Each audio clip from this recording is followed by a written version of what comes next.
Good morning views, నమస్తే. నేను విజయ Chandrika. Even breakfast news కి స్వాగతం. ఆంధ్రప్రదేశ్ లో టీడీపీ, జనసేన, బీజేపీ కూటమి ప్రభుత్వం దూసుకెళ్తోంది.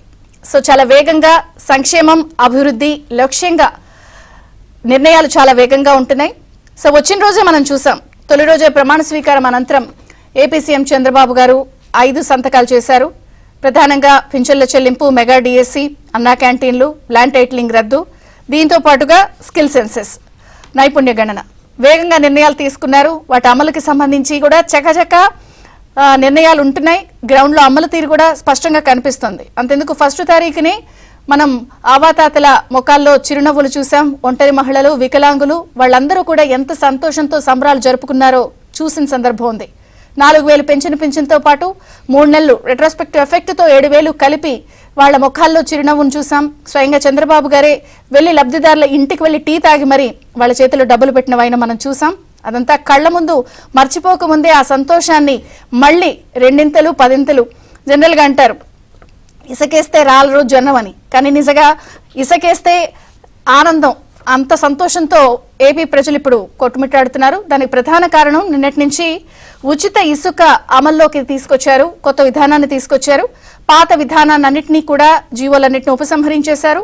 ప్రధానంగా పాత నిర్ణయాలన్నింటినీ కూడా రద్దు చేస్తూ జీవో నెంబర్ 43ని తీసుకొస్తూ కొత్త ఇసుక ఉచిత విధానాన్ని అమల్లోకి తీసుకొచ్చారు.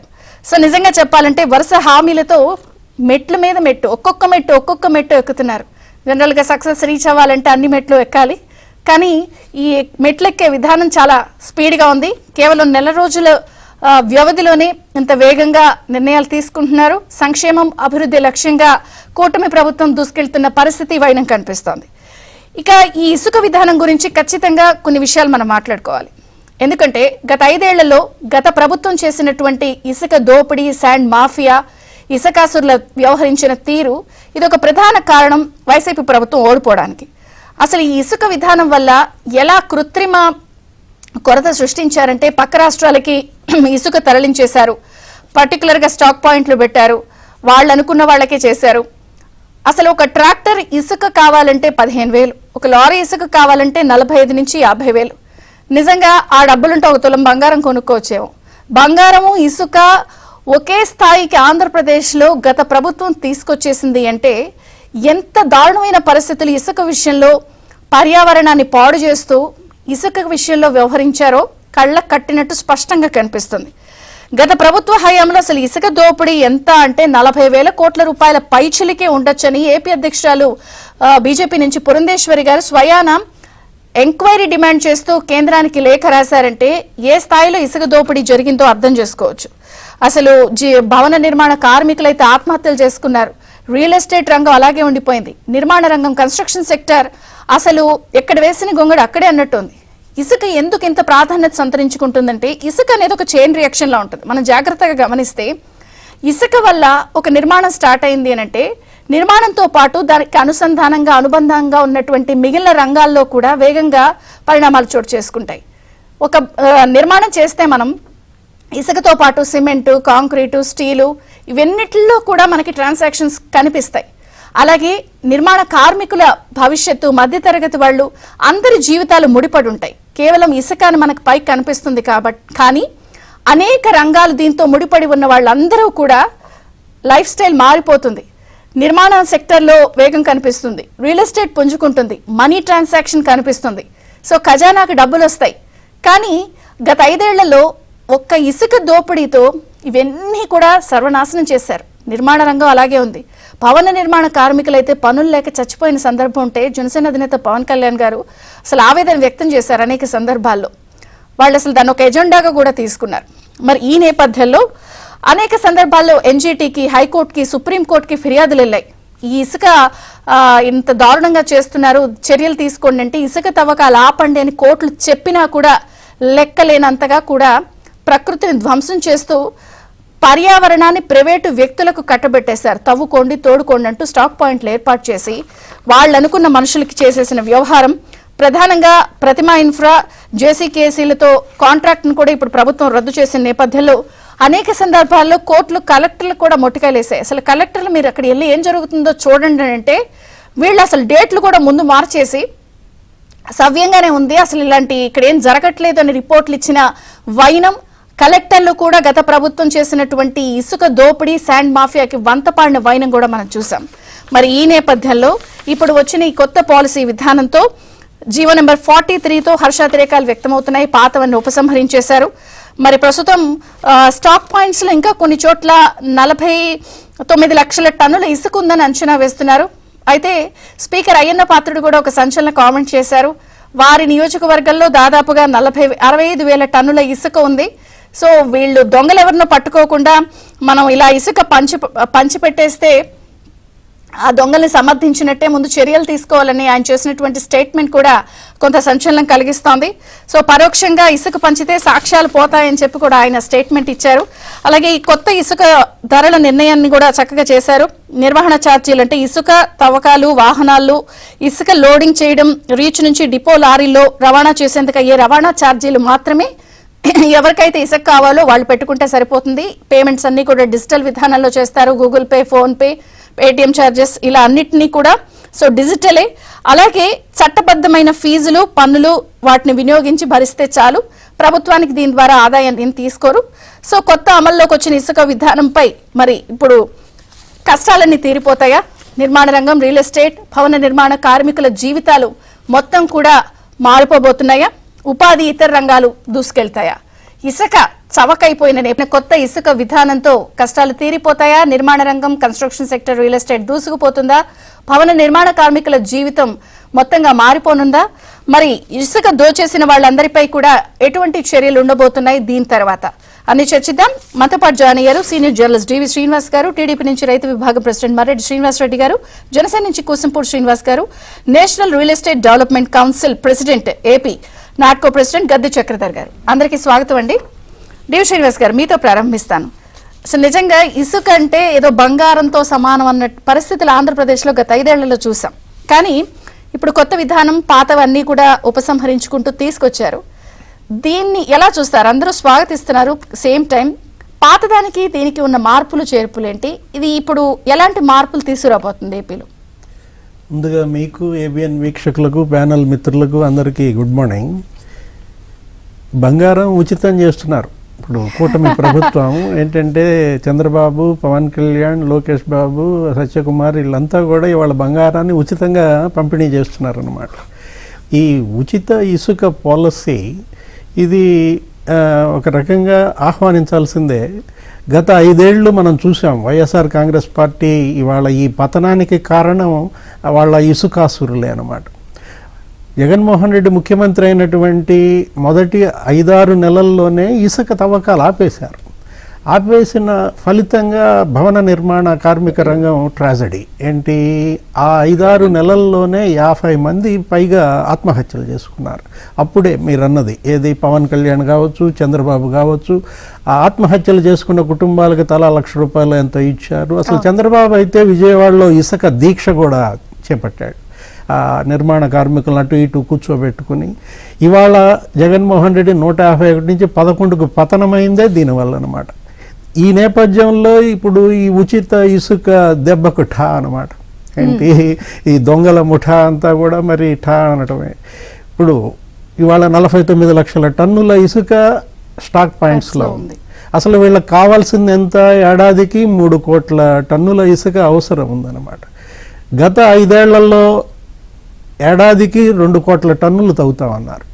కానీ ఎంత తవ్వారు? దానికి డబల్ తవ్వేశారు. పెద్ద ఎత్తున ఇతర రాష్ట్రాలకి అక్రమ రవాణా, టోటల్గా ఏది అసలు దేనికి అనుమతులు లేవు.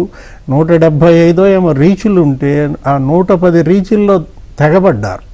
రాత్రింబవళ్ళు తవ్వకాలే, ఆ జేసీబీలు, ఎస్కవేటర్లు, వందలాది లారీలు, ఆ రోడ్లపై గుంతలు. కానీ వీళ్ళు ఏంటంటే నదీ గర్భాన్నే ఛిద్రం చేశారు. చంద్రబాబు కూడా విమర్శలు మనం విన్నాం. ఏంటి, వీళ్ళు శాండ్ ఇడ్లీ, ఆ శాండ్ బిర్యానీ వీళ్ళు తినేది, శాండ్ పుల్కా నైట్ అని చెప్పి ఆ పెద్దిరెడ్డి రామచంద్రారెడ్డి మీద, జగన్మోహన్ రెడ్డి పైన ఎలా విమర్శలు చేశారో మనం చూసామన్నమాట. ఇప్పుడు ఏంటి, వాట్ నెక్స్ట్? రాబోయే 5 ఏళ్ళు అయినా కానీ నిర్మాణ రంగం కోలుకుంటుందా? ఎందుకంటే జగన్మోహన్ రెడ్డి వల్ల ఇవాళ కట్టుబడి దెబ్బతింది. లక్షలాది కార్మికులు రోడ్డున పడ్డారు. 40 లక్షల మంది భవన నిర్మాణ కార్మికుల ఉపాధి దెబ్బతీశారంటే ఆత్మహత్యలు చేసుకున్నారు వాళ్ళు. అప్పుడు ఒక్క కట్టుబడి రంగం పైనే నీకు దగ్గర 80-90 వృత్తులు ఆధారపడి ఉన్న నేపథ్యంలో మొత్తం అందరి ఉపాధి దెబ్బతింది. ఇదేంటంటే కేవలం ప్రకృతి విధ్వంసమో, పర్యావరణ విధ్వంసమో, కట్టుబడి విధ్వంసమో కాదు, జీవన విధ్వంసానికి పాల్పడ్డాడు జగన్మోహన్ రెడ్డి. చేసినటువంటి జీవన అన్ని రంగాల్ని సర్వనాశనమే. అన్నిటిపైన నీకు పేదల ఇళ్ల నిర్మాణం దీనిపైన ఆధారపడి ఉంది, ఇటు ఇరిగేషన్ ప్రాజెక్టుల నిర్మాణం దీనిపైన ఆధారపడి ఉంది. ఇదంతా ఏంటంటే కేవలం 2 కంపెనీలు ముసుగేసుకుని, ఏది ఫస్ట్ ఆఫ్ ఏమో ఒక 2 కంపెనీలు మీరు చెప్పింది జేపీ వెంచర్స్ను జీసీకేసీ ఏదో రాజస్థాన్ వాళ్ళది, ఒకటి తెలంగాణ వాళ్ళది. రెండో హాఫ్లో ఇంకో 2 కంపెనీలు తీసుకొచ్చారు, అది ముసుగే, ఏది ప్రతిమా ఇన్ఫ్రా, ఆ తర్వాత జేసీకేసీ. అంతకుముందు జేపీ వెంచర్స్ టర్న్ క్రీ అన్నారు. కంపెనీల ముసుగులో మొత్తం జగన్మోహన్ రెడ్డి, ఆయన బంధువులు, వైసీపీ ఎమ్మెల్యేలు టోటల్గా ఇసుక కొల్లగొట్టారు, జీవన విధ్వంసానికి పాల్పడ్డారు. దాని ఫలితమే ఇవాళ 151 నుంచి 11 సీట్లకి పతనమైన నేపథ్యంలో ఇప్పుడు కూటమి ప్రభుత్వం ముందు బృహత్తర బాధ్యత ఉందన్నమాట. ప్రక్షాళన ప్రారంభించారు, శ్వేతపత్రాలు ఇస్తున్నారు, మనం చూసాం, పాలసీలు మారుస్తున్నారు. ఇప్పుడు ఈ ఇసుక పాలసీ కూడా కొత్తదేం కాదు. గతంలో 2014-19 మధ్య చంద్రబాబు ఇచ్చిన ఉచిత ఇసుక పాలసీని జగన్ రివర్స్ చేశారు. దాన్ని మళ్ళా ఆయన రివర్స్ చేసిన నేపథ్యంలో ఈ 5 ఏళ్లు మరి వీళ్ళు ఎలా చేస్తారో చూడాలి. మాట్లాడతాం ఒకసారి. టీడీపీ నుంచి రైతు విభాగం ప్రెసిడెంట్ మర్రెడ్డి శ్రీనివాస్ రెడ్డి గారు. నమస్తే అండి, బ్రేక్ఫాస్ట్ న్యూస్ కి స్వాగతం. మర్రెడ్డి శ్రీనివాస్ రెడ్డి గారు, అంటే ఇప్పుడు వచ్చి రాగానే 5 సంతకాల హామీల అమలుతో ఒక మెట్టు, ఇప్పుడు ఉచిత ఇసుక విధానంతో 2వ మెట్టు. అంటే ఒకటి వేగంగా నిర్ణయాలు ఉంటున్నాయి, అసలు ఇల్లు కట్టడమే మర్చిపోయారు ఆంధ్రప్రదేశ్లో. అటువంటి పరిస్థితి నుంచి ఇప్పుడు మళ్ళీ అవన్నీ పునర్నిర్మాణాలు స్టార్ట్ అవుతాయని ఒక ఆశ, హోప్ అయితే నిన్న మీ పాలసీతో బిగిన్ అయింది. అయితే నేను అనేది ఏంటంటే ఈ ఒక్క పాలసీతో మళ్ళీ అన్ని మంచి రోజులు వచ్చేస్తాయా? చంద్రిక గారు, ముందుగా మీకు ప్యానెల్లో ఉన్నటువంటి పెద్దలకి, మీ వీక్షకులందరికీ కూడా, బ్రేక్ఫాస్ట్ వీక్షకులందరికీ కూడా శుభోదయం, చంద్రోదయం. ఖచ్చితంగా ఒక్క పాలసీ తోటే అంత గొప్ప జరుగుతుందంటే సమస్తం అని చెప్పలేను, కానీ చాలా పెనుమార్పులు వస్తాయి. ఎందుకంటే చంద్రిక గారు, ఇసుక ఇల్లు కట్టుకోవటమా, లేకపోతే అనేక రకాలైనటువంటి ఉపవృత్తులు, భవన నిర్మాణానికి సంబంధించి మనం చాలాసార్లు చెప్పుకున్నాం. ఒక ఇల్లు స్టార్ట్ అయిపోతే, ఒక అపార్ట్మెంట్ స్టార్ట్ అయిపోతే దాంట్లో చెక్క పని దగ్గర నుంచి, ఎలక్ట్రిఫికేషన్ దగ్గర నుంచి, అక్కడ పంప్లర్ వర్క్ దగ్గర నుంచి, దాని పెయింటింగ్ దగ్గర నుంచి, మళ్ళీ ఆ షాపుల్లో పనిచేసేటువంటి వర్కర్లు, డ్రైవర్లు, ఇట్లా విస్తరించుకుంటా పోతే భవన నిర్మాణ రంగం అనేటువంటిది సమాజంలో ఉన్నటువంటి పేద, అంటే కష్టజీవులకు సంబంధించి దాంట్లో మోర్ దాన్ 50%, 60% ఒక్క ఇసుక లింక్ గా ఉంటుంది. More than 60%, 70%.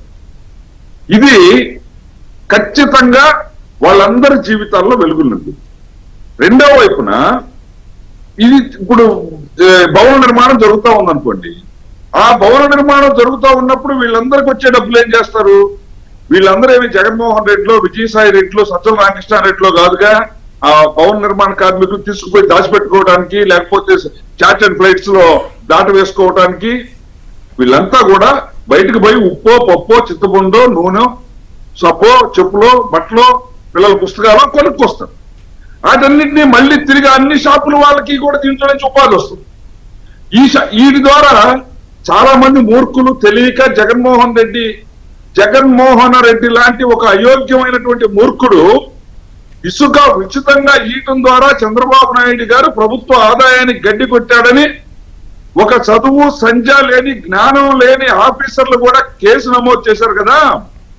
ఈ తిక్కల ముండా కొడుకులు అందరికీ తెలియదు ఏంటంటే, ఇసుక ఉచితంగా ఇవ్వటం ద్వారా, ఇసుక అందుబాటులోకి తేవడం ద్వారా ఇంత విస్తరించి ప్రభుత్వం యొక్క ఆదాయం 5 రెట్లు పెరిగింది. జగన్మోహన్ రెడ్డి ఇసుక అమ్ముకుంటే ఎంత సంపాదించానని చెప్పాడో, వాస్తవంగా ప్రభుత్వ ఆదాయం ఇసుక ఉచితంగా ఇవ్వటం ద్వారా ఈ విస్తరించి వీటన్నిటి మీద వచ్చేటువంటి పన్నుల రూపంలో ప్రభుత్వ ఆదాయం, ఇసుక అమ్ముకుంటే దాన్ని కొనలేక దాన్ని తక్కువ వదిలేసుకున్నటువంటి దానికి బదులుగా దాన్ని అందుబాటులోకి తీసుకురావడం ద్వారా ప్రభుత్వం యొక్క ఆదాయం 5 రెట్లు పెరుగుతుంది. ఇది వాస్తవం.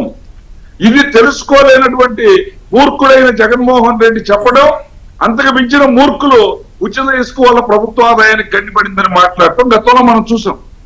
రెండో వైపున వాళ్ళు చేసినటువంటిది శ్రీనివాస్ గారు చెప్పారు, జీవన హననం, పర్యావరణాన్ని నాశనం చేయటం అంటే మన బిడ్డల భవిష్యత్తును నాశనం చేయటం, ముందు తరాల నాశనం చేయటం.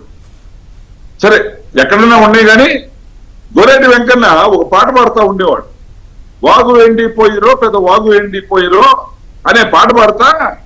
దీనికి కారణం ఏంటంటే భూగర్భంలో నుంచి తొలుసుకొచ్చినటువంటి 100 అడుగుల బోర్లలో నుంచి నీళ్లు తవ్వడం ద్వారా అక్కడ ఉన్నటువంటి ఆ పర్యావరణం దెబ్బతినిపోయి అంటే ఎక్కడో భూమిలో నీళ్లు బయటికి మితిమించి తీసుకొని వస్తే వర్షాలు కూడా లేక వాగులు ఎండిపోయినటువంటి పరిస్థితి మనం చూసాం. ఈ రోజు అంతటి 100 రెట్ల విధ్వంసాన్ని జగన్మోహన్ రెడ్డి యొక్క ధన దాహం, భారతీరెడ్డి యొక్క ధన దాహం, సజ్జల రామకృష్ణారెడ్డి యొక్క అయోగ్యమైనటువంటి సలహాలు ఈ ప్రాంతం, రాష్ట్రమే కాదండి, ఈ ప్రాంతం మొత్తం కూడా చుట్టుపక్కల రాష్ట్రాలకు కూడా దీని విధ్వంసం యొక్క నష్టం ఉంటుంది. కరెక్ట్. అంటే నేను అనేది దాన్ని పోడ్చాలి, మీరు చెప్పింది చేసుకుంటూ వెళ్ళాలి. అయితే ఈసారి ఇప్పుడు మీరు తీసుకొచ్చిన దాంట్లో ఇంకా పూర్తి అందుబాటులోకి రాలేదు కదా, కొన్ని పరిమితులు పెట్టారు. పూర్తి అందుబాటు ఎప్పుడులోకి వస్తుంది? మీరు 5 ఖజానాకి డబ్బులు వస్తాయని చెప్తున్నప్పుడు ఈ పరిమితులతో అవ్వదు కదా, ఎప్పుడు పూర్తిగా వస్తుంది? సేమ్ టైం చర్యలు కూడా తీసుకోవాలి ఈ గతంలో జరిగిన అక్రమాలపై కూడా, అది కూడా బ్యాలెన్స్ గా వెళ్ళాలి కదా. ఖచ్చితంగా మా పెద్దల అయ్యన్న పాత్రుల గారితో కూడా నేను ఇప్పుడు ఒక చిన్న దీంతో ఏమంటున్నానంటే, వారికి కూడా ఒక హత్య చేసి పోయాడు అనుకోండి, ఆ శవాన్ని ఇంకా వాడి మీద కోర్టు తీర్పు వచ్చే 5 సంవత్సరాల దాకా శవాన్ని పెట్టే చూపించక్కర్లా. హత్య జరిగింది, శవాన్ని ఖననం చేసినా కూడా సంబంధించినటువంటి దీంతో కేసు జరిగింది, వాడి నేరస్తులు అయితే శిక్ష. దొంగలు పట్టుకోకుండా ఇసుక పంచితే సాక్ష్యాలు పోతాయంటున్నారు స్పీకర్ గారు. అందుకే నేను అంటుంది, శవాన్ని అక్కడ పెట్టే మొత్తాన్ని పట్టుకుని శిక్ష వేయపడలేదు, వీళ్ళందరూ దొరుకుతారు. ఈ రోజు రాష్ట్రం ఆశగా ఎదురు చూస్తూ ఉంది. రాష్ట్రం భవన నిర్మాణ కార్మికులు కాదు, రాష్ట్రమే ఆశగా ఎదురు చూస్తూ ఉంది ఒక సంస్కరణ వైపు. ఖచ్చితంగా ఒకవైపున వెంటనే అందించాలి. జగన్మోహన్ రెడ్డి లాంటి అయోగ్యుడైతే వర్షాలు వచ్చినాయి, వరదలు వచ్చినాయి, ఎండ కాసింది, ఇసుక తీయలేదని చెప్తాడు. విజనరీ చంద్రబాబు నాయుడు గారు ఈ 3 కోట్ల టన్నుల ఇసుక ఈ రాష్ట్ర ప్రయోజనాలకు ఏదైతే అవసరం ఉందో దాన్ని మొత్తాన్ని కూడా ఏ సమయంలో ఎలా సేకరించాలి, ఎలా అందించాలి, ఎలా స్టాక్ చేయాలి అనేటువంటిది స్పష్టమైనటువంటి అవగాహన ఉంది. దీనిపైన ఖచ్చితంగా ఈ రాష్ట్రంలో అలాంటి సమస్య రాకుండా చూస్తాం. రెండవది ప్రధానంగా గతంలో కూడా కొరత వచ్చింది, ఎందుకంటే రాష్ట్ర ప్రయోజనాలకు మించి మీరు చెప్పినట్టు 30-40 ఏళ్ళు కాదు చంద్రిక గారు, కొడాల నాని గుడివాడ ఎమ్మెల్యేగా మంత్రిగా ఉన్నటువంటి కాలంలో అతనికి ఉన్నటువంటి లారీ క్లీనర్ ఎక్స్పీరియన్స్ తోటి 300 టిప్పర్లు డైలీ హైదరాబాదు చెన్నై ఇసుకే అమ్ముకున్నాడు. ఇక్కడ ఒక ఎంపీగా ఉన్నటువంటి నందిగం సురేష్ ఎస్కాట్, అతను కొద్ది గొప్ప అతను ఎస్కాట్, వీళ్ళందరూ కూడా పక్క రాష్ట్రాలకి, ఈ రాష్ట్రంలో ఒకవైపున పరిస్థితి అడుగంటిపోతా ఉంటే ఈ రాష్ట్రంలో ఉన్నటువంటి నదీ గర్భాలను తొలిచి వాటిని తీసుకుపోయి పక్క రాష్ట్రాల్లో అమ్ముకుని సొమ్ము చేసుకున్నారు. ఈ పిచ్చిముండా కొడుకులకు తెలియదు ఏంటంటే వీళ్ళంత కష్టపడి ఏమో వెనకేసుకుందాం అనుకున్నారు.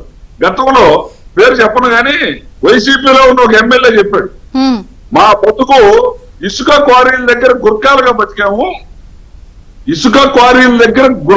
బతికాము మేమని చెప్పాడు ఎమ్మెల్యే. ఒక ఎమ్మెల్యే ఈ మంత్రులు కూడా దోసుకుందాం అనుకున్నారు కానీ మొత్తం వసూలు చేసింది భారతి. వీళ్ళ దగ్గర ఏం మిగల్లా, వాటిని కూడా ఉంచరా వీళ్ళకి. అందుకని జగన్మోహన్ రెడ్డి ధనదాహానికి ఈ రాష్ట్రం యొక్క ప్రకృతి సర్వనాశనం అయిపోయేటువంటి పరిస్థితి వచ్చింది. దీని మీద ఖచ్చితంగా ఎవరైతే అంటే చేయించిన మెదడే కాదండి, చేసిన చేతులకు కూడా శిక్ష పడాల్సిందే.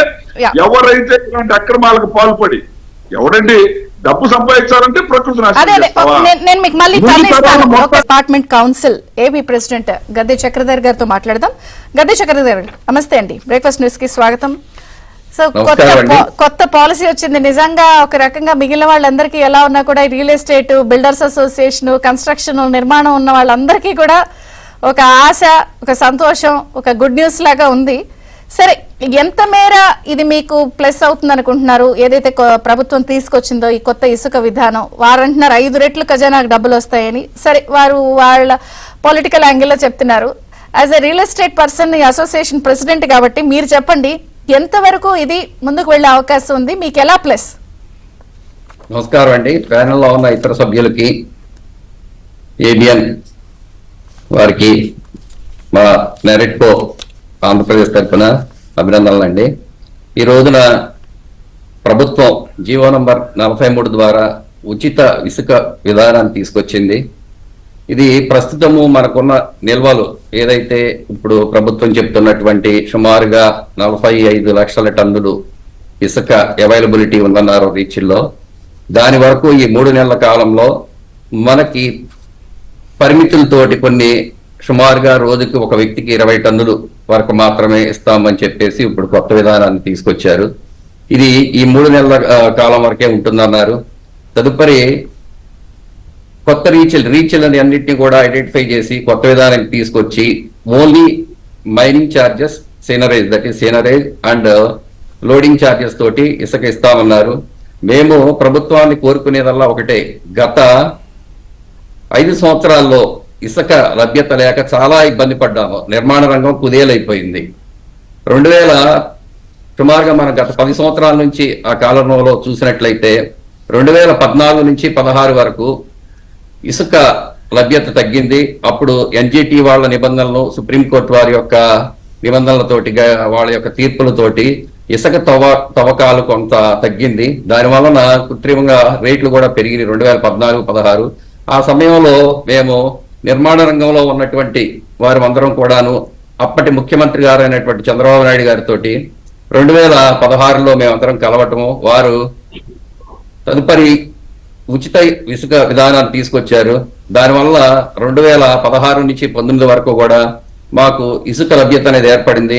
ఆ యొక్క పీరియడ్ లో అదొక సువర్ణ అధ్యాయం లాగా మాకు 2014 నుంచి 19 వరకు నిర్మాణ రంగం చాలా బాగుంది. కొత్త రాష్ట్రంలో అన్ని ప్రాంతాల యొక్క అభివృద్ధి, అమరావతి అలాగే విశాఖపట్నం ఒక సాఫ్ట్వేర్ హబ్ కింద, ఫైనాన్షియల్ సిటీ కింద అభివృద్ధి చెందుతూ అట్లాగే మొత్తం రాష్ట్రం అంతా కూడా అభివృద్ధి పదంలో నడిచింది. తర్వాత 2019 నుంచి ప్రభుత్వం మారటం, జగన్మోహన్ రెడ్డి గారి ప్రభుత్వ హయాంలో ఇసుక అనేది ఒక, ఇందాక మన ప్యానల్ సభ్యులు చెప్పినట్లుగా బంగారం లాగా అయింది. 2019లో ఇసుక లభ్యత తగ్గింది, ధరలు కూడా విపరీతంగా పెరిగినాయి.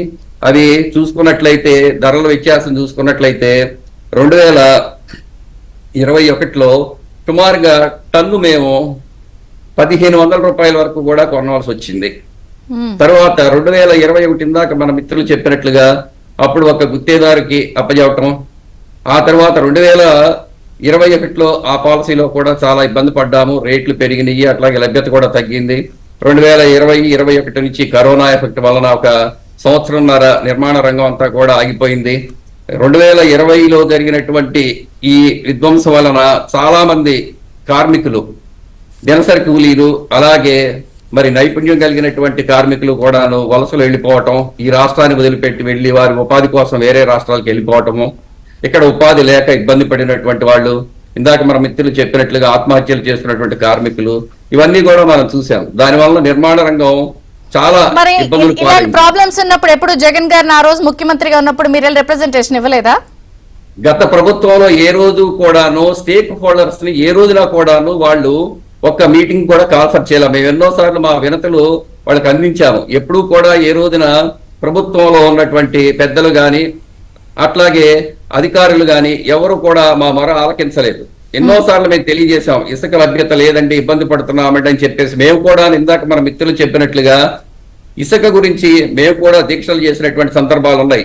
విజయవాడలో మా నెరెట్కో తరపునే ఇసుక అవైలబిలిటీ లేదని చెప్పేసి, ఇట్లా రేట్లు కూడా విపరీతంగా పెంచేస్తున్నారని చెప్పేసి మేము కూడా దీక్షల్లో పాల్గొన్నాము. అలాంటి సందర్భంలో కూడా ప్రభుత్వం ఎప్పుడు ఏ రోజున కూడా మాతో చర్చలు అనేది జరపలేదు. 2021 నుంచి 22 నుంచి చూసినట్లయితే ఇసుక ధరలు చూస్తే విపరీతంగా పెంచేసి అదొక ప్రైవేట్ వాళ్ళకి అప్పచెప్పారు. ఆ ప్రైవేట్ వారు చెప్పిన రేటుకి ఈ రోజున వాళ్ళ దగ్గర కొనుక్కోవాల్సి వచ్చింది.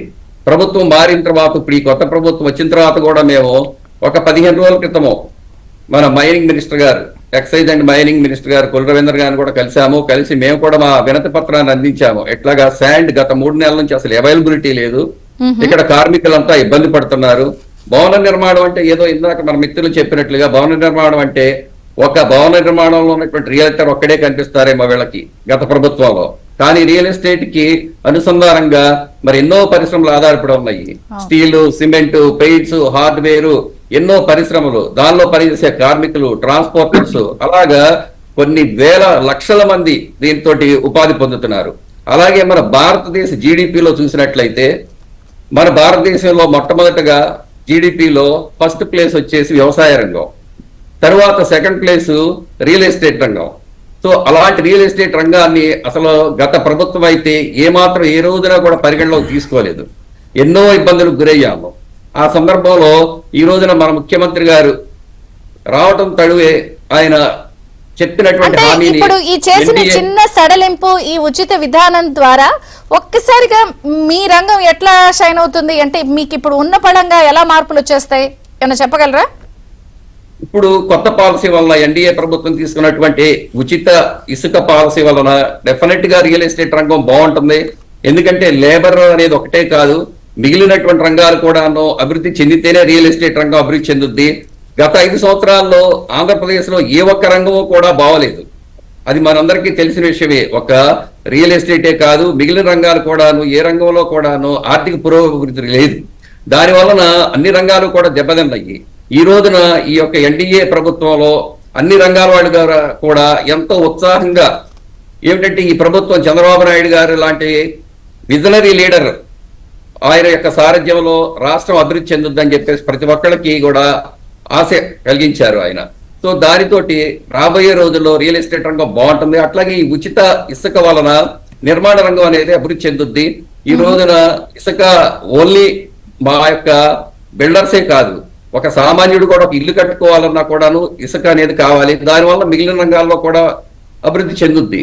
కాబట్టి కార్మికులకు ఉపాధి, అలాగే పరిశ్రమలకి, అలాగే రాష్ట్ర ఆదాయం కూడా ఒక రియల్ ఎస్టేట్ రంగంలో ఏదైనా అభివృద్ధి చెందుతుంది అంటే దాని వలన ప్రభుత్వానికి కూడా ఎన్నో ట్యాక్స్లు వస్తాయండి. జిఎస్టీ వస్తుంది, ఇన్కమ్ ట్యాక్స్ వస్తుంది, అలాగే రకరకాల ట్యాక్స్, రిజిస్ట్రేషన్ డిపార్ట్మెంట్ కి ట్యాక్స్లు వస్తాయి, ఎన్నో ట్యాక్స్లు వస్తాయి. దీనివల్ల ప్రభుత్వం యొక్క ఆదాయం కూడా పెరుగుతుంది. ఇందాక మన మిత్రులు చెప్పినట్టుగా ప్రభుత్వం శాండ్ అమ్ముకోవటం వల్ల వచ్చేటువంటి ఆదాయం కన్నా అది చాలా తక్కువ. ఇలాగా ఈ రంగాన్ని ప్రోత్సహించడం వల్ల వచ్చేటువంటి ఆదాయం అనేది ప్రభుత్వానికి చాలా ఎక్కువగా ఉంటుంది. కాబట్టి ఈ రోజున ఈ యొక్క జీవోని మేము స్వాగతిస్తున్నాము. ఇది ఇంకా కూడా రాబోయే రోజుల్లో కొత్త పాలసీలో ఇంకా మెరుగైనటువంటి ఫలితాలు ఇవ్వాలని చెప్పేసి కూడా మేము అనుకుంటున్నాము. నేను మీకు మళ్ళీ ఛాన్స్ ఇస్తాను. ఇసుక తవ్వకాలు ఆపేయడమే కాకుండా కొత్త ఇసుక విధానం అని చెప్పి తీసుకుంటూ వచ్చి అప్పటి వరకు ఉన్నటువంటి ఇసుకను కూడా కనీసం ఆ రీచ్ల నుంచి ఈ స్టాక్ యార్డుల దగ్గరికి తీసుకెళ్ళకూడదు మానేశాడు. అప్పట్లో ఆగస్టు 15 వరకు వర్షాలు కూడా లేవు. రీజన్స్ ఏం చెప్పారు? వర్షాలు వరదలు అన్నారు. అంటే వర్షాలు వరదలు ఏదో ఆంధ్రప్రదేశ్కి మాత్రమే వచ్చినట్టు. అంటే ఇప్పుడు కృష్ణా గోదావరి ఎక్కడో మహారాష్ట్ర నుంచి మొదలై కర్ణాటక, తెలంగాణ, ఆంధ్రప్రదేశ్ ఇలా వచ్చిన అక్కడ ఎక్కడా లేని కొరత కేవలం ఇక్కడే.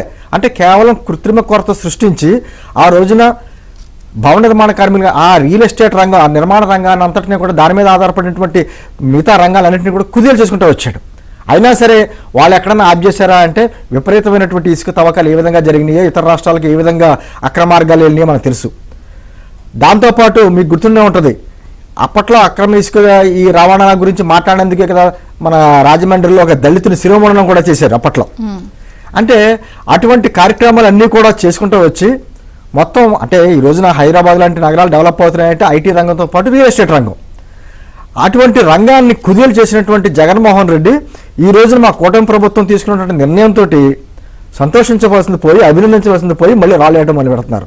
నేను ఎందుకు మనం చెప్తున్నానంటే ఉచితంగా అన్నారు కానీ అనేక రకమైన ఖర్చులు చూపిస్తున్నారు. వారి వారి మాధ్యమాల్లో ఫ్రీ అంటారు, 1300 రూపాయల లెక్క చూపిస్తున్నారు. ఫ్రీకి అంటే ఇది ఎలా? అదే ఇంకా రవాణా ఖర్చులు ఉండకూడదు, లేకపోతే ఏమీ ట్యాక్సులు ఉండకూడదు, ఏమి ఉండకూడదు. డైరెక్ట్ గా వాళ్ళు ఏదో అప్పట్లోనే సంచులకి 700 కోట్ల రూపాయలు వసూలు చేశారు గుర్తుందా? రైసులకి ఆ విధంగా ఆర్డర్ పెట్టుకుంటే ఇంటికి పెట్టి ఇసుకిచ్చేయాలన్నమాట. అటువంటి కార్యక్రమాలు చేయాలి ఉచిత. అంటే ఒక మంచి పని చేసినప్పుడు అభినందించకపోగా ఇటువంటి కార్యక్రమాలు నిజంగా వాల్టా చట్టం లాంటి ఉంటాయి మనకి, water land and trees act ఉంటాయి. అటువంటి చట్టాలను కూడా పట్టించుకోకుండా కోర్టు ఎన్ని మొట్టికాయలు వేసినా చేయకుండా, ఆ రోజు మీకు గుర్తున్నా ఉంటుంది కృష్ణానదిపురంలో ఒకసారి వరదలు వచ్చినప్పుడు లారీలు కూడా చిక్కుపోయినాయి అక్కడ, లారీలు ఆగిపోయినాయి అక్కడ. అటువంటి కార్యక్రమాలను చేసుకుంటూ వచ్చి నదీ పరివాహక ప్రాంతాల్లోని ఆఖరికి ప్రొక్లైన్ తవ్వకూడదు నిబంధనలు కూడా పక్కన పెట్టేసి అసలు నదుల దిశను కూడా మార్చేసేలాగా, అంటే నేను అంటుంది ఇన్ని రకాలుగా అక్రమాలు కూడా చేసుకుంటూ వచ్చేసి ఇసుకను మేము ఏదో తక్కువ ధరకు ఇచ్చాం, ఇప్పుడు మళ్ళీ దాన్ని తక్కువ ఉచితం అని చెప్పేసి అనేక రకమైన ధరల ప్రజల మీద పెడుతున్నారనేటువంటి అబాండాలు ఈ ప్రభుత్వం మీద వేయడానికి చూస్తున్నారు. ఈ రోజున మేము తీసుకున్నటువంటి అనేక కార్యక్రమాల్లో 5 సంతకాలే కాకుండా నిజంగా ప్రజలు వారి భవిష్యత్తు అంటే ఒక విధమైన భవిష్యత్తే ఇన్ని రంగాల మీద వచ్చేటువంటి డబ్బుతోటి ఒక క్యాష్ ఫ్లో అవుతూ ఉంటుంది అందరికి రాష్ట్రంలో. అంటే ప్రభుత్వానికి ఏం రావట్లేదు, ప్రభుత్వానికి గతంలో 700 కోట్లు 800 కోట్లు వచ్చేది, ఇప్పుడు ఆదాయం పోయిందని చెప్పి అబాండాలు వేస్తున్నారు కాబట్టి ఫ్లో అవుతుంది. అంటే వాళ్ళకి అభివృద్ధి అంటే ఏ విధమైనది వాళ్ళకి తెలియదు. వాళ్ళకి ఏంటంటే తాడేపల్లి ప్యాలెస్లో కూర్చొని నెలకి ఎంత అని చెప్పి లెక్కలేసిన వ్యక్తికి అభివృద్ధి గురించి ఏం తెలుస్తుంది? ఈ రోజున నిర్మాణ రంగంతో పాటు అన్ని రంగాలు అభివృద్ధి చేయడానికి తీసుకున్నటువంటి ఈ నిర్ణయం అంటే ఇక మొదలయ్యింది. దీంట్లో అనేక లోపాలు ఉంటాయి, ఈ లోపాలు సరి చేసుకుంటూ వెళ్ళాలి. అందులోని ఇందాక పెద్దలు చెప్పినట్టు అయ్యన పత్రిక గారు లాంటి చెప్పినట్టు అసలు ఆ ఇసుక అక్కడికి ఎక్కడి నుంచి వచ్చింది, ఎవరికి వచ్చింది, వాటి మీద చర్యలు తీసుకోవాలి అంటే ఒక విధమైనటువంటి కార్యక్రమాలు చేసుకుంటూ వెళ్తారు. కానీ మనం నిర్ణయం తీసుకునే లోపు ఈ రోజు నిర్మాణ రంగం కుదిలవ్వకూడదు అనే చెప్పినటువంటి ఉద్దేశంతో తీసుకున్న నిర్ణయమే ఇది. ఒక విధి విధానాలన్నీ ఇచ్చి ఈ విధంగా తీసుకెళ్లాలని చెప్పేసి ఇది ప్రజలు హర్షిస్తున్న వ్యవహారాన్ని కాదని చెప్పేసి అదేదో దీంట్లో లోపాలు వెతకడం చూస్తుంటే నిజంగా ప్రతిపక్షం ప్రజల తరపున ఉందా లేకపోతే వేరే వాళ్ళ తరపున ఉందా ఈ రోజు అర్థం చేసుకోవాలి. ఎందుకంటే ఇందాక శ్రీనివాస్ గారు చెప్పినట్టు ముందేమో 2 కంపెనీలు, ఆ తర్వాత 2 కంపెనీలు, వారు తవ్వుతున్న తవ్వకాలకి కోర్టులు కూడా ఎన్జిటి కోర్టులు అందరూ మొట్టికాయలు ఇవన్నీ చూసాం గతంలో. అంటే ఇసుకే బంగారమైన, నేను మీ ఆంధ్రజ్యోతిలో ఆర్టికల్ రాసిన అప్పట్లో ఇసుకే బంగారమైన అని. నిజంగా వాస్తవం అది. అంటే సామాన్యుడికి అందనంత ఎత్తులో వెళ్ళిపోయింది ఇసుక, ప్రకృతి ప్రసాదించినటువంటి ఇసుక. మీకు ఎక్కడ కాదండి, కోస్తా జిల్లాలో నది పరివాహక ప్రాంతాల్లో అక్కడ కూడా ఇసుక కనపడలేదు. ఏమైపోయిందంటే రాత్రి మీకు కరోనా టైంలో ఎవరో ఇళ్లలోంచి కదలలేని టైంలో కూడా ఇసుకని ఏ విధంగా తోడుకెళ్ళిపోయారు, ఎర్రమట్టి నల్లమట్టి ఇసుక. అప్పట్లో మీరు కర్ణాటక బార్డర్లో ఇటు మన తెలంగాణ బార్డర్ దాటుకుంటే వెళ్ళిపోయింది. ఇవన్నీ వాస్తవాలు. ఈ పక్కన అవినీతిని ఈ అక్రమాలని అన్నింటినీ అరికడతానే ప్రజలకు ఇవ్వాల్సినటువంటి ఈ ఉచితంగా ప్రకృతి వనరుగా వచ్చినటువంటి ఇసుకని ఏ విధంగా తీసుకురావాలి, అదే అందులోని ప్రైవేట్ వ్యక్తులకు దోచేశారు. అంటే పర్యావరణాన్ని కాపాడుకుంటూ వెళ్ళాలి. అంటే ఉచితంగా వచ్చింది ఇసుక మొత్తం ఫ్రీగా ఇవ్వాలి కదా, ఉచితంగా ఇస్తా అన్నారు కదా. అంటే ఇప్పుడు ఎర్రచందనం కూడా ప్రకృతి ప్రసాదమే. ఇప్పుడు ఎర్రచందనం కూడా తీసేసుకెళ్ళిపోండి, తవ్వుకెళ్ళిపోండి, మనం కొట్టేసుకెళ్ళిపోండి అనలేం కదా. దేనికైతే కొన్ని లెక్కలు ఉంటాయి. ఈ అన్ని ప్రకృతి వనరులు కూడా రాజ్యానికి సంబంధించినవి. అవి ప్రజలకు ఏ విధంగా పంచిపెట్టాలా అనేది, ఏ విధంగా చేరవేయాలన్నది రాజ్యం చేయవలసిన పని, ప్రభుత్వం చేయవలసిన పని. ఆ పని చేయకుండా వారు గతంలో చూసారా విద్యనంతానేమో ప్రైవేట్ పరం చేశారు, మద్యాన్ని ఏమో గవర్నమెంట్ తీసుకుంది గతంలో. వాళ్ళు ఎందుకు మీరు క్యాష్ ద్వారానే మద్యాన్ని అమ్ముతున్నారు, ఎందుకు డిజిటల్ చేయలేదంటే అనేక రకాల కారణాలు చెప్పారు. ఇప్పుడు ఈ తీసుకున్నటువంటి తక్కువ ఈ ఛార్జెస్ ని కూడా కేవలం డిజిటల్ ఏ రోజుకి ఆ రోజు లెక్క పత్రం ఖచ్చితంగా ఉంటాయి. ఈ రోజు ఎంత ఇసుక అమ్మారు, ఎంత ఇసుక వెళ్ళింది బయటికి, దానికి ప్రభుత్వానికి ఎంత వచ్చింది, అక్కడ ఆ ఇసుక తవ్వుతున్న గ్రామాలకు ఎంత వచ్చింది ట్యాక్స్ రూపంలో అనేటువంటి కార్యక్రమాలు జరుగుతుంటే వెళ్తాయి. ఖచ్చితంగా ఇది ఒక విధమైనటువంటి నూతన మార్పు. మా జనసేన పార్టీ మొదటి నుంచి కూడా ఆ రోజున భవన నిర్మాణ కార్మికులకి ఆహారం లేకపోతే డొక్కా సంఘ పేరుతో క్యాంటీన్లు కూడా పెట్టాం. అంటే డబ్బులు కూడా ఇచ్చారు. అంటే అన్ని రకాలుగా కార్యక్రమాలు చేసుకుంటూ వెళ్ళిన దాన్ని అభినందించాలి. ఎవరైనా సరే ఏ రంగమైనా అభినందిస్తారనుకోండి, కానీ అభినందనలు వాళ్ళ దగ్గర నుంచి మేము కోరుకోవట్లేదు.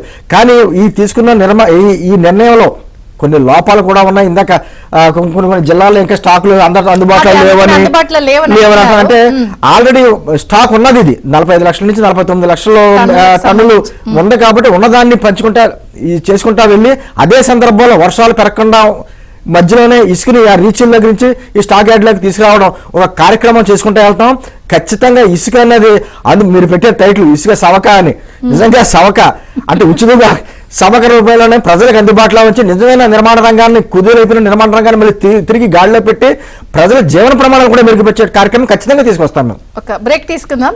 ప్రభుత్వం స్టెబిలిటీగా ఉన్నప్పుడు లేదా తీసుకుంటున్న పాలసీ నిర్ణయాలను బట్టే ఆ రాష్ట్రంలో పెట్టుబడులు వస్తాయి. ఇప్పుడు ఆంధ్రప్రదేశ్ రాష్ట్రంలో పెట్టుబడులు అనేది చాలా చాలా ఇంపార్టెంట్ వ్యవహారం.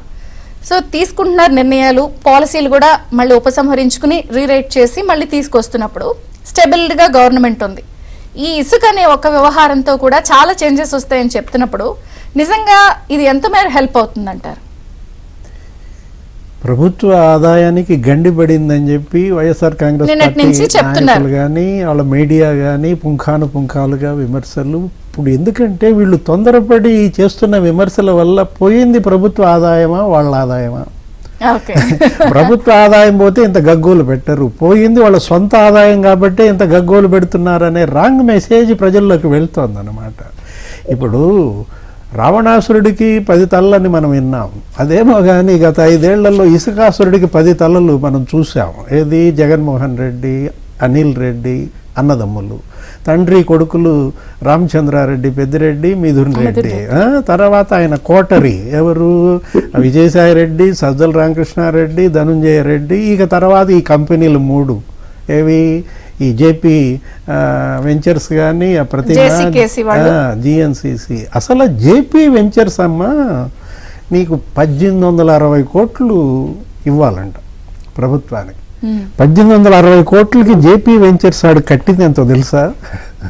259 కోట్లు. అంటే 1600 కోట్లు అసలు అతను చెల్లించలేదు. వీళ్ళు గగ్గోలు పెడుతున్న ప్రభుత్వ ఆదాయానికి గండి అది చూడటం లేదు వీళ్ళు. ఇప్పుడు అసలు ఈ 4 రోజుల్లో ప్రభుత్వ ఆదాయానికి ఏం గండి పడిందో నాకు అర్థం కావట్లా. ఉచిత పాలసీ ఇచ్చిందే నిన్నటికి ఈ పూటకి ప్రభుత్వ ఆదాయం గండి పడిపోయిందని చెప్తున్నారు. అంటే ఏ రకంగా వీళ్ళు అబాసు పాలవుతున్నారంటే 1600 కోట్లలో కూడా 800 కోట్లు ఏం చేశాడు జేపీ వెంచర్స్? వాడు కట్టకుండా ఈ నాడు నేడు ఆ medical and health education department కట్టమన్నాడు.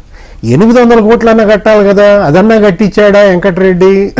లేదు, నో డ్యూస్ సర్టిఫికెట్ ఇచ్చి పారేశాడు. అంటే ఇప్పుడు ఆ 800 కోట్లు ఎవరి దగ్గర వసూలు చేయాలా? వెంకటరెడ్డి దగ్గర వసూలు చేయాలా, లేకపోతే మిథున్ రెడ్డి దగ్గర వసూలు చేయాలా? టాన్కీ అనేవాడిని 5 నిమిషాల బయటికి పోవని బెదిరించాడంట. ఎవరు? మిథున్ రెడ్డి. భవన కార్మికుల ఆత్మహత్యలే కాదు, నీకు ఆ సబ్ కాంట్రాక్టులు తీసుకున్న కాంట్రాక్టర్ ఆత్మహత్య మనం చూసాం. 22 కోట్లు అతను వేధించి అతని పిల్ల మెడికల్ సీట్ అయితే ఆ మెడికల్ సీట్ ఫీజులు కూడా కట్టుకోనీయకుండా వీళ్ళ వేధింపులు తట్టుకోలేక ఆ టాన్కి సబ్ కాంట్రాక్టర్ ఆత్మహత్య చేసుకున్నాడు అనమాట. ఇంత విషాదం, ఇంత ట్రాజెడీ గత 5 ఏళ్లలో జగన్మోహన్ రెడ్డి పరిపాలనలో ఉంటే వీళ్ళు ఈ 4 రోజుల్లోనే ఇట్ట గగ్గోలు పెట్టడమే దురదృష్టం అన్నమాట. గద్దె చక్రధర్ గారు ఒక పాయింట్ చెప్పండి, మీ అందరికీ గుర్తుండే ఉంటుంది. ఇందాక మనకి టీడీపీ నుంచి మర్రెడ్డి శ్రీనివాసరెడ్డి గారు కొన్ని పాయింట్స్ చెప్పారు. ఏమంటే కృత్రిమ కొరత సృష్టించి ట్రక్కుల్లో ఇప్పుడు కొడాలి నాని గారు లాంటి వాళ్ళు, లేదంటే వైసీపీకి సంబంధించి చాలా మంది తెలంగాణకు లేకపోతే ఇతర రాష్ట్రాల బోర్డర్స్ కు పంపించేశారు ఇలా అని చెప్పారు. కానీ మీకు ఒక స్టేట్మెంట్ గుర్తుండే ఉంటుంది, అప్పుడు ముఖ్యమంత్రిగా ఉన్న కేసీఆర్ గారు ఏపీలో 1 ఎకరా అమ్మితే ఇక్కడ 10 ఎకరాలు కొనొచ్చు, బోల్డ్ కొనొచ్చు అని ఒక రియల్ ఎస్టేట్ స్టేట్మెంట్ ఇచ్చారు. మీకు గుర్తుండే ఉంటుంది. ఆ రోజుల్లో అది చాలా పెద్ద సెన్సేషన్. తెలంగాణ కాదు, అక్కడ అమ్మితే ఇక్కడే ఎక్కువ కొనొచ్చు అని చెప్పన్నారు. రియల్ ఎస్టేట్ భూమి తెలంగాణలో చాలా బాగుంది, అక్కడ అంతా అయిపోయిందని అన్నారు. కానీ ఇప్పుడు ఈ విధానంతో మళ్ళీ అలాంటి రోజులు అక్కడ రాబోతున్నాయని అనుకోవచ్చా? యాక్చువల్ గా అప్పట్లో కేసీఆర్ గారు చెప్పినది కొంతవరకు అది కరెక్టేనండి. అప్పుడు రియల్ ఎస్టేట్ రంగం అనేది గత 5 సంవత్సరాలుగా చూసుకున్నట్లయితే హైదరాబాద్ చాలా బాగుంది. మన ఆంధ్రప్రదేశ్ లో రియల్ ఎస్టేట్ రంగం అన్ని రంగాలు దెబ్బతిన్నాయి, అందులో రియల్ ఎస్టేట్ రంగం బాగా దెబ్బతిన్నది. ఇప్పుడు ప్రస్తుతం ఎన్డీఏ ప్రభుత్వం వచ్చిన తర్వాత చంద్రబాబు నాయుడు గారి హయాంలో ప్రజలందరూ కోరుకునేది ఏమిటంటే ఈ రాష్ట్ర అభివృద్ధి జరుగుతుంది కాబట్టి ఇలాంటి రాష్ట్రంలో మనం పెట్టుబడులు పెట్టినట్లయితే తప్పకుండా దీనికి డెవలప్మెంట్ అనేది ఉంటుంది కాబట్టి మనం ఇక్కడ ఇన్వెస్ట్మెంట్ చేయొచ్చు అనేటువంటి ఒక ప్రజలకి ఆ నమ్మకాన్ని కలిగించేటువంటి ప్రభుత్వం ఈ రోజున మన ఆంధ్రప్రదేశ్ లో ఏర్పడింది. కాబట్టి తప్పకుండా రియల్ ఎస్టేట్ రంగంలో పెట్టుబడులు పెరుగుతాయి, అలాగే అభివృద్ధి కూడా జరుగుతుంది. రాబోయే రోజుల్లో మేము కోరుకునేది ఏమిటంటే ఈ కొన్ని ఉన్నాయండి. యాక్చువల్ గా ఇది ఇప్పుడు మనకి ప్రస్తుతం అనేది ఒక టెంపరీగా ఇచ్చినటువంటి ఫెసిలిటీ. ఇది మనకి ఈ 3 months వరకే ఇప్పుడు ఉన్నటువంటి స్టాక్స్ వరకు మనకి ఈ సప్లై ఇస్తామనేసి ఇచ్చారు ప్రభుత్వం. రాబోయే రోజుల్లో ఈ 3 నెలల్లో ఈ సప్లై ఈ విధంగా జరిగిన తర్వాత గత 5 సంవత్సరాలలో అసలు నదులలో ఎక్కడా కూడా పూడికలు తీయలేదు. శ్రీశైలం కానీ, నాగార్జున సాగర్ కానీ, అలాగే కృష్ణా కానీ ఏ ఒక్క రివర్ లో కూడా పూడికలు తీయలేదు. రాబోయే రోజుల్లో ఇదంతా కూడా ఇరిగేషన్ వారి యొక్క పర్మిషన్ తోటి పూడికలు తీసి తదుపరి రీచ్లు ఐడెంటిఫై చేసి కొత్త రీచ్లు కానీ ఆల్రెడీ ఇప్పుడు వరకు గుత్తేదారులు చేస్తున్నటువంటి రీచ్లను కానీ ఇవన్నిటినీ కూడాను ఐడెంటిఫై చేసేసి దాని ద్వారా ఇసుక సప్లై అనేది మేము కోరుకున్నది ఏమిటంటే సీనరైజ్ ఛార్జెస్ ఏదైతే ప్రభుత్వానికి సీనరైజ్ ఛార్జెస్ ఉంటాయో రాయల్టీ ఛార్జెస్ అవి అలాగే లోడింగ్ ఛార్జెస్ వాటిని పే చేసేలాగా అలాగే క్వాలిటీ శాండ్ అనేది కూడా మేము కోరుకుంటున్నాము.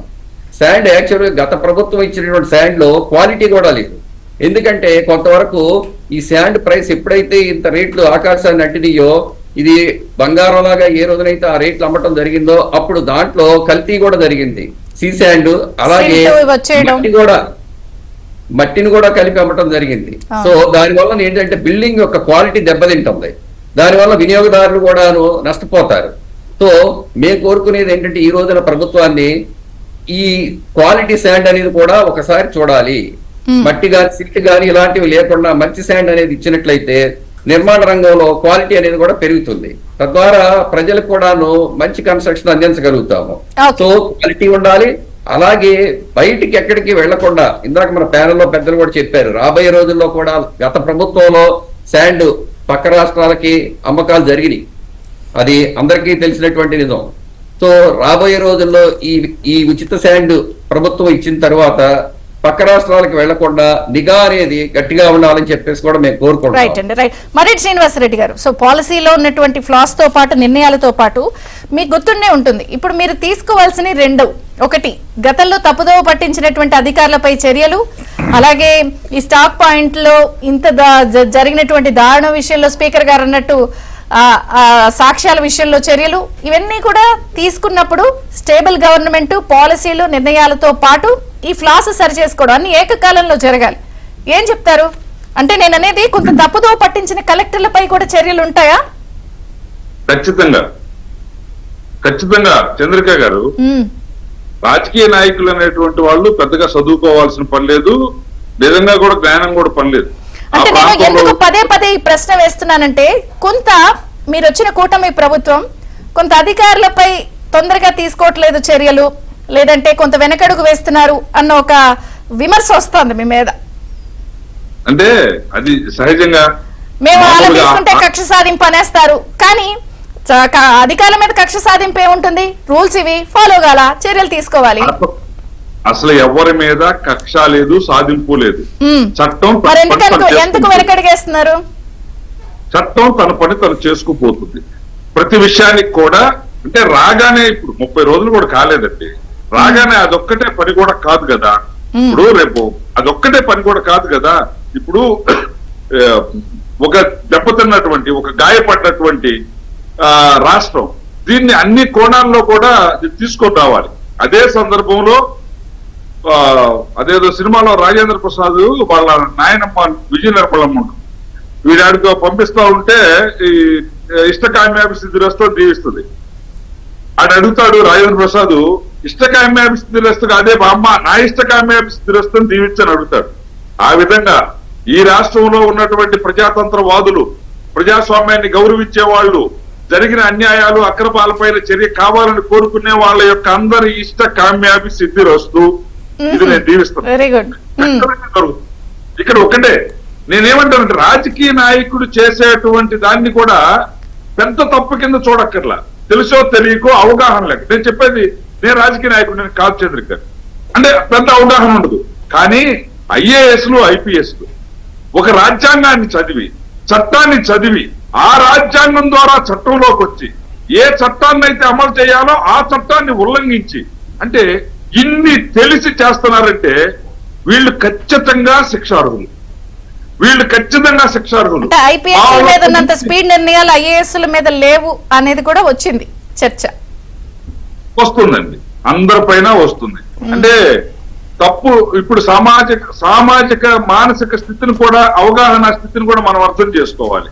వాళ్ళందరికీ ఏ విధంగా విషయం అర్థం అవుతుందో ఆ మేరకు ఏ విధమైనటువంటి చర్యలు తీసుకోవాలో, ఇప్పుడు నేను చెప్పిన ఆ పదం మీకు అర్థమైనట్టుగా, మన నలుగురికి అర్థమైనట్టుగా ప్రతి ఒక్కరికి అర్థం అవ్వాలని లేదు. చట్టం ద్వారా, రాజ్యాంగం ద్వారా చట్టంలోకి వచ్చి ఆ చట్టాన్ని చేతుల్లోకి తీసుకొని ఒక ప్రైవేట్ గూండాల్లాగా, అసలు నేను చాలా ఆవేదన పడేవాడినండి. పోలీసులు ఒక బజారు గూండాల్లాగా, ఒక బజారు రౌడీల్లాగా ప్రవర్తించారు. ఎక్కడ వైసీపీకి తెలుగుదేశానికి గొడవలు ఎక్కడ జరిగినాయి ఈ రాష్ట్రంలో గత 5 సంవత్సరంలో? చాలా తక్కువ.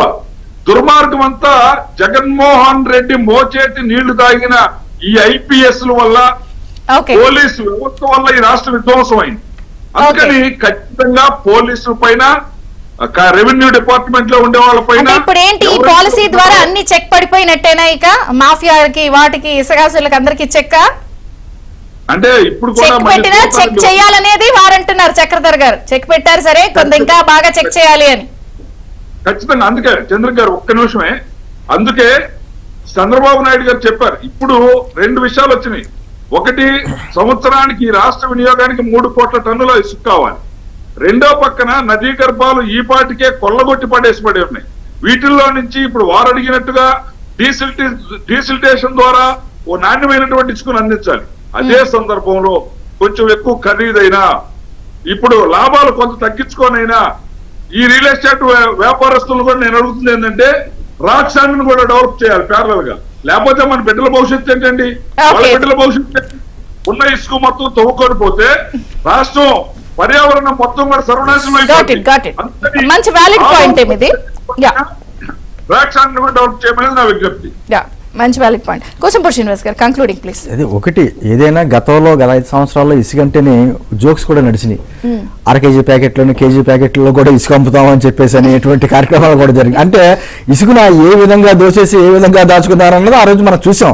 ఈ రోజున ఇంత పెద్దలు చెప్పినట్టు ఒక పక్కన ప్రకృతి పరిరక్షణ అది చేసుకుంటానే, పర్యావరణ పరిరక్షణ చేసుకుంటానే ప్రజలకు ఏ విధంగా ఇసుకని అందించాలో ఇచ్చుకుంటే వచ్చి దాంతోపాటు నిర్మాణ రంగాన్ని అభివృద్ధి చెందితే దాంతోపాటు వచ్చినటువంటి ఆదాయంతో ప్రజల జీవన ప్రమాణాలను ఏ విధంగా మెరుగుపరచవచ్చు అన్నది ఈ రోజు కూటమి ప్రభుత్వం చూపిస్తుంది. దాంట్లో మీరు అన్నట్టు ఒకే రోజు మనకి అద్భుతమైన ఫలితాలు కనపడకపోవచ్చు. ఈ కార్యక్రమాలు చేసుకున్నప్పుడు కొన్ని లోపాలు ఉంటే లోపాలు సరి చేసుకుంటా వెళ్ళి ఖచ్చితంగా ఒక అద్భుతమైన విధానాన్ని మాత్రమే తీసుకొస్తాం.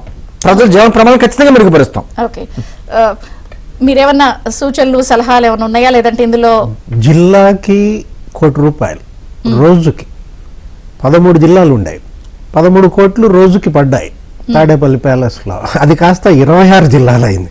26 జిల్లాలకి రోజుకి జిల్లాకి 26 కోట్లు కావాలని డిమాండ్. ఎట్లా చూసుకున్నా గానీ 40,000 కోట్ల దోపిడీ జరిగిందని పురంధేశ్వరి గారే రాసిన దీంట్లో ఇవాళ జిల్లాకి ₹1 రోజుకి లెక్కేసుకుంటే తాడేపల్లి ప్యాలెస్ కి చేరింది లెక్క చూస్తే నీకు 25,000 కోట్లు అక్కడే కనపడింది. ఇప్పుడు అయ్యన్న గారు అన్నది, నెక్స్ట్ యనమల గారు అన్నది కూడా అదే. రెవెన్యూ రికవరీ యాక్ట్ అనేది ప్రయోగించాలని, ఎవరైతే దోషులు ఉన్నారో వాళ్ళందరి దగ్గర ఈ దోచుకున్న సొమ్ము రాబట్టాలనే డిమాండ్ కూడా ఉంది. కూటమి ప్రభుత్వంలో వేరే వాచ్ డాగ్లు అవసరం లేదమ్మా. వాళ్ళ 3 పార్టీలు ఒకరికొకరు వాచ్ డాగ్ పాత్ర వాళ్లే పోషిస్తారు. కాపలాదారు గనక సమర్థుడైతే దొంగల భరతం పడతారు. ఇవాళ మంచి కాపలాదారు కావాలనేది ఆంధ్రప్రదేశ్ యొక్క ప్రజల ఆకాంక్ష.